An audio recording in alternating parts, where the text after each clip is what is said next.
ಅಯ್ಯಪ್ಪ ಸನ್ನಿಧಾನದಲ್ಲಿ ಮಕರ ಜ್ಯೋತಿ ಉತ್ಸವ. ಪವಿತ್ರ ಮಕರ ಜ್ಯೋತಿ ದರ್ಶನಕ್ಕೆ ಕ್ಷಣಗಣನೆ ಆರಂಭ ಆಗಿದೆ. ಶಬರಿಮಲೆಯಲ್ಲಿ ಅಯ್ಯಪ್ಪ ಮಾಲಾಧಾರಿಗಳ ಸಾಗರೋಪಾದಿಯಲ್ಲಿ ಆಗಮಿಸಿದ್ದಾರೆ.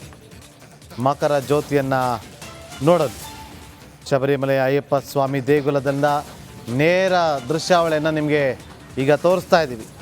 ಕೇರಳದ ಪತ್ತನಂತಿಟ್ಟು ಜಿಲ್ಲೆಯಲ್ಲಿರುವಂಥ ಶಬರಿಮಲೆ ಅಯ್ಯಪ್ಪ ಸ್ವಾಮಿ ದೇವಸ್ಥಾನ ಪೆರಿಯಾರ್ ಹುಲಿ ಸಂರಕ್ಷಿತ ಪ್ರದೇಶದಲ್ಲಿ 18 ಬೆಟ್ಟಗಳಿಂದ ಆವೃತವಾಗಿರುವಂಥ ಜಾಗದಲ್ಲಿರುವಂಥ ಅಯ್ಯಪ್ಪ ಸ್ವಾಮಿಯ ದೇಗುಲ.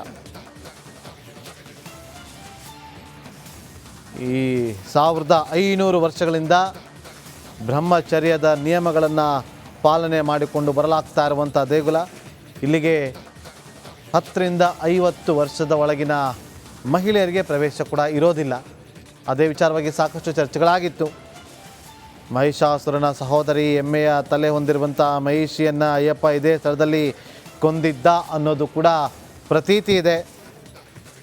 18 ಮೆಟ್ಟಿಲುಗಳಲ್ಲಿ 5 ಮೆಟ್ಟಿಲುಗಳು ಇಂದ್ರಿಯಗಳನ್ನು, ಮುಂದಿನ 8 ಮೆಟ್ಟಿಲು ಕೆಟ್ಟ ಗುಣಗಳನ್ನು, ಮುಂದಿನ 3 ಮೆಟ್ಟಿಲು 3 ಗುಣಗಳನ್ನು, ಕೊನೆಯ 2 ಮೆಟ್ಟಿಲು ಜ್ಞಾನ ಮತ್ತು ಅಜ್ಞಾನವನ್ನು ಸೂಚಿಸ್ತದೆ. ಇದು ಆಸೆಗಳಿಂದ ದೂರ ಆಗಬೇಕು ಅನ್ನೋದು ಕೂಡ ಇಲ್ಲಿ ಸ್ಪಷ್ಟವಾಗಿ ಗೊತ್ತಾಗುತ್ತೆ. ನೋಡಿ, ಇಲ್ಲಿ ಒಂದು ವಿಶೇಷತೆ ಏನಂತಂದರೆ, ಶಬರಿಮಲೆ ದೇವಸ್ಥಾನಕ್ಕೆ ತೆರಳೋದಕ್ಕಿಂತ ಮುಂಚೆ ವಾವರ ಮಸೀದಿಯನ್ನು ಸೂಫಿ ದೇಗುಲಕ್ಕೆ ಭೇಟಿ ಕೊಡಬೇಕು ಅಂತ ಹೇಳ್ತಾರೆ. ಮುಸ್ಲಿಂ ಸಂತ ವಾವರ ಮತ್ತು ಅಯ್ಯಪ್ಪ ದೇವರ ನಡುವಿನ ಸ್ನೇಹವನ್ನು ಕೂಡ ಇದು ಸಂಕೇತಿಸ್ತದೆ. ಇದೊಂದು ವಿಶೇಷತೆ ಕೂಡ ಇದೊಂದು ಅಡಗಿರುವಂಥದ್ದು.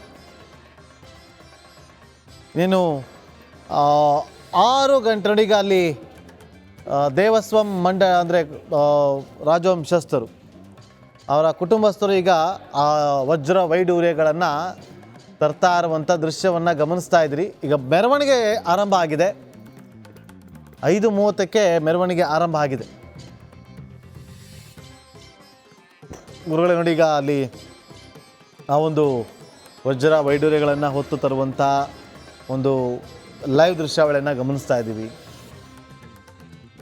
ಎಲ್ಲ ದೇವಸ್ಥಾನಗಳಿಗೆ ಹೋಗೋದು ಒಂದು ಥರ ಆದರೆ ಅಯ್ಯಪ್ಪ ಸ್ವಾಮಿ ದೇಗುಲಕ್ಕೆ ಹೋಗೋದೇ ಮತ್ತೊಂದು ರೀತಿಯಲ್ಲಿ. ಮಡಿ, ಮೈಲಿಗೆ, ವ್ರತ ಇದೆಲ್ಲವನ್ನು ಕೂಡ ಪಾಲಿಸಿ ಶಬರಿಮಲೆಗೆ ಹೋಗಬೇಕು ಅಂತ ಹೇಳ್ತಾರೆ.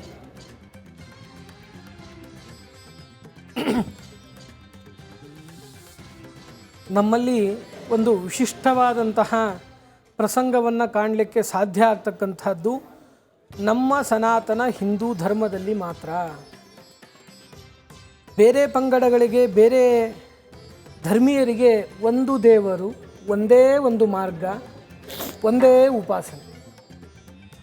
ಆದರೆ ನಮ್ಮಲ್ಲಿ ಮಾತ್ರ ಸನಾತನ ಧರ್ಮದಲ್ಲಿ ಸಾರ್ಧತ್ರಿಕೋಟಿ ದೇವತೆಗಳು ಅಂತ ಕರಿತೇವೆ.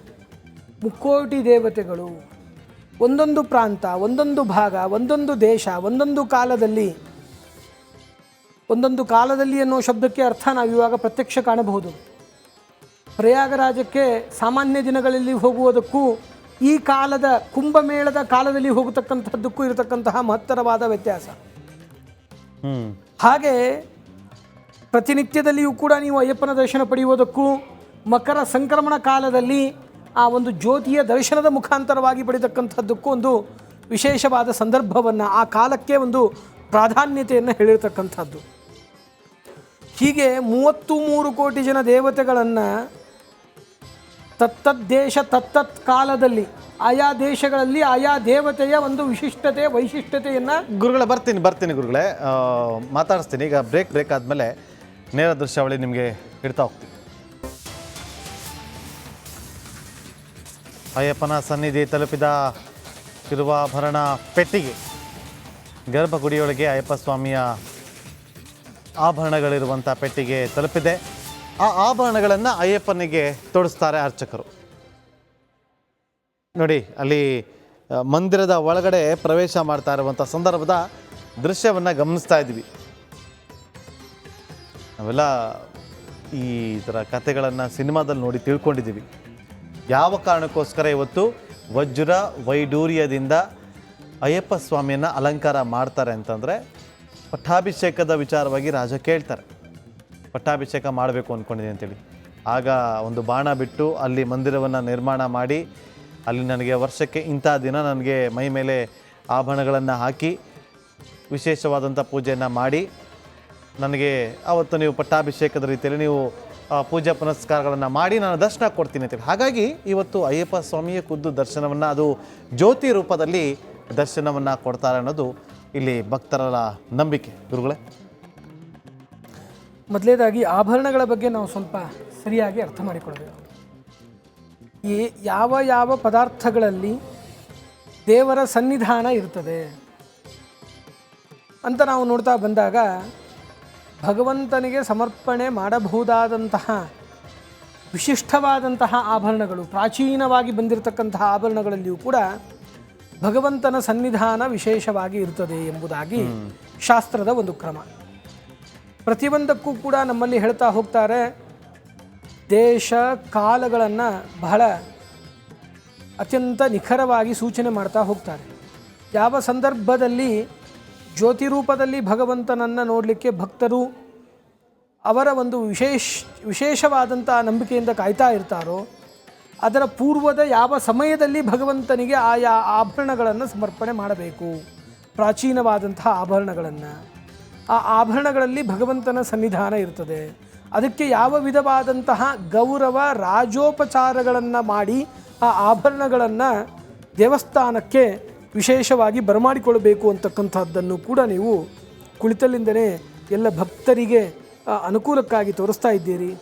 ಮೊದಲಿಗೆ ಅದು ಗಜಾರೂಢವಾಗಿ ಬರ್ತಾ ಇರತಕ್ಕಂಥದ್ದು.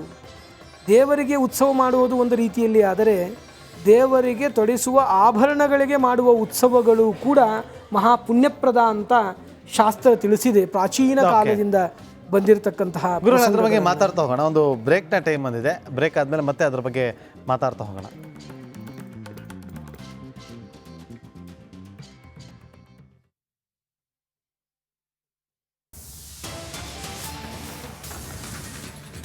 ಅಯ್ಯಪ್ಪ ಸನ್ನಿಧಾನದಲ್ಲಿ ಮಕರ ಜ್ಯೋತಿ ಉತ್ಸವ, ಪವಿತ್ರ ಮಕರ ಜ್ಯೋತಿ ದರ್ಶನಕ್ಕೆ ಕ್ಷಣಗಣನೆ ಆರಂಭ ಆಗಿದೆ. ಶಬರಿಮಲೆಯಲ್ಲಿ ಅಯ್ಯಪ್ಪ ಮಾಲಾಧಾರಿಗಳ ಸಾಗರೋಪಾದಿಯಲ್ಲಿ ಆಗಮಿಸಿದ್ದಾರೆ. ಮಕರ ಜ್ಯೋತಿಯನ್ನು ನೋಡೋದು ಶಬರಿಮಲೆಯ ಅಯ್ಯಪ್ಪ ಸ್ವಾಮಿ ದೇಗುಲದಿಂದ ನೇರ ದೃಶ್ಯಾವಳಿಯನ್ನು ನಿಮಗೆ ಈಗ ತೋರಿಸ್ತಾ ಇದ್ದೀವಿ. ಕೇರಳದ ಪತ್ತನಂತಿಟ್ಟು ಜಿಲ್ಲೆಯಲ್ಲಿರುವಂಥ ಶಬರಿಮಲೆ ಅಯ್ಯಪ್ಪ ಸ್ವಾಮಿ ದೇವಸ್ಥಾನ ಪೆರಿಯಾರ್ ಹುಲಿ ಸಂರಕ್ಷಿತ ಪ್ರದೇಶದಲ್ಲಿ 18 ಬೆಟ್ಟಗಳಿಂದ ಆವೃತವಾಗಿರುವಂಥ ಜಾಗದಲ್ಲಿರುವಂಥ ಅಯ್ಯಪ್ಪ ಸ್ವಾಮಿಯ ದೇಗುಲ. ಈ 1500 ವರ್ಷಗಳಿಂದ ಬ್ರಹ್ಮಚರ್ಯದ ನಿಯಮಗಳನ್ನು ಪಾಲನೆ ಮಾಡಿಕೊಂಡು ಬರಲಾಗ್ತಾ ಇರುವಂಥ ದೇಗುಲ.